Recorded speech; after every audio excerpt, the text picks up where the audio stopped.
Alors, bonjour à tous, bonjour aux enfants, bonjour aux parents.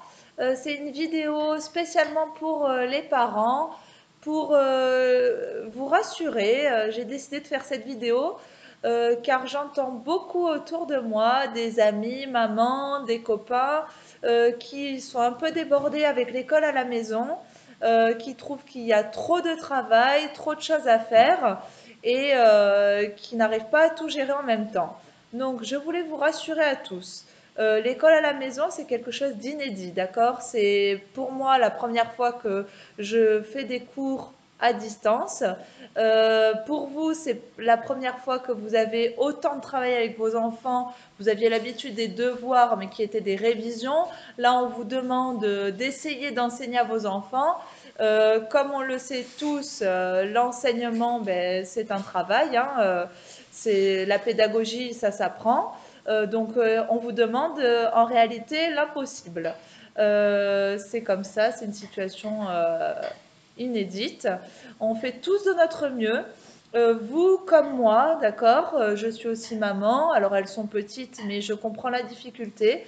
On a tous peut-être, vous avez peut-être un télétravail qui vous demande énormément de temps, les enfants à essayer de canaliser pendant que vous travaillez, les cours ensuite à faire.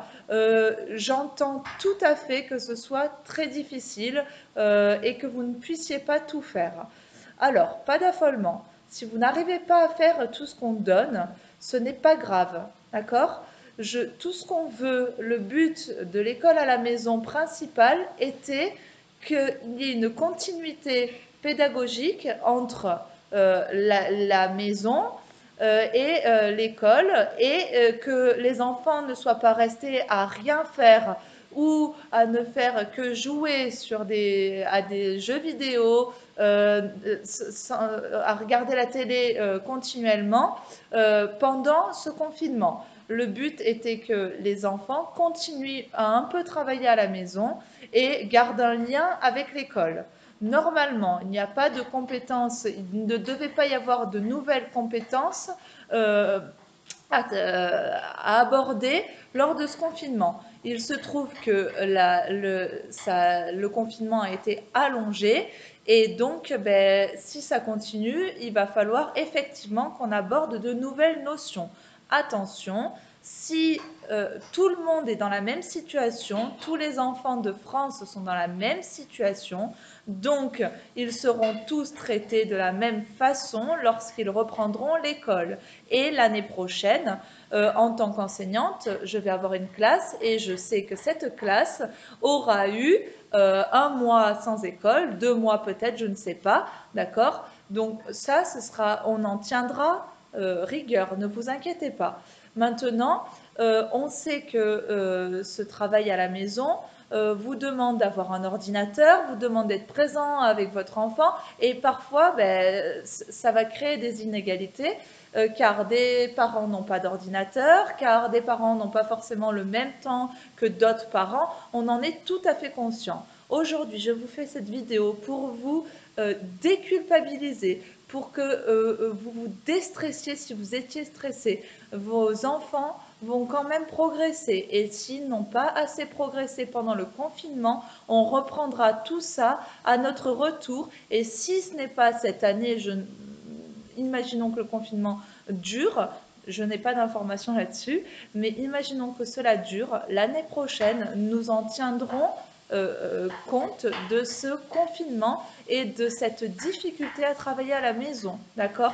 Passer du temps avec vos enfants, remplacer un exercice de conversion de mesure par une recette de cuisine pour les CM2, les parents de CP, remplacer la lecture par lire quelque chose avec papa et maman, quelque chose qui va intéresser plus votre enfant, quelque chose qui va réclamer, remplacer les situations de mathématiques par un jeu de cartes, par des jeux avec vos enfants. Si vous avez d'autres idées, n'hésitez pas, faites quelque chose qui vous fait plaisir avec votre enfant et qui soit, ben, si possible, culturel et qui va faire progresser votre enfant en maths, en français, dans sa culture générale. Toutes les situations de la vie quotidienne sont bonnes pour votre enfant. Ce qu'on ne veut pas, et je vous le redis, c'est que l'enfant reste la journée entière devant un écran, devant un jeu vidéo. Alors certains vont se dire, mais mon enfant n'a pas de jeu vidéo, comment est-ce possible? Oui, nous en avons des enfants qui jouent énormément aux jeux vidéo. On ne jette pas la pierre à certains parents, c'est simplement que tout le monde n'a pas la même idée de l'impact des jeux vidéo sur l'enfant. Donc, nous, ce qu'on vous conseille, c'est pas trop de jeux, pas trop d'écran. Si votre enfant a la chance d'avoir un jardin, jardin à fond, cabane, construction, tout ça. Si vous n'avez malheureusement pas de jardin, ce n'est pas un problème. Comme le disait une collègue, vos enfants regorgent d'idées pour créer un parcours dans une maison, pour jouer un jeu de société avec vous. Écoutez-les, soyez présents pour eux autant que possible avec votre télétravail peut-être. Et c'est le plus important, d'accord? Soyez présents, aimez-vous et pas de stress, déculpabilisez-vous les parents s'il vous plaît. Voilà, je suis aussi maman et c'est pas, on est dans une situation particulière, c'est pas le moment de se mettre une pression d'enfer avec ses devoirs, avec cette école, d'accord? On en tiendra rigueur, déculpabilisez-vous, déstressez-vous et faites ce que vous pouvez, d'accord, avec ce que vous avez, d'accord? Vous n'êtes pas enseignant, on le sait, et on sait que la tâche est très difficile. Voilà. Je vous souhaite une bonne soirée à tous.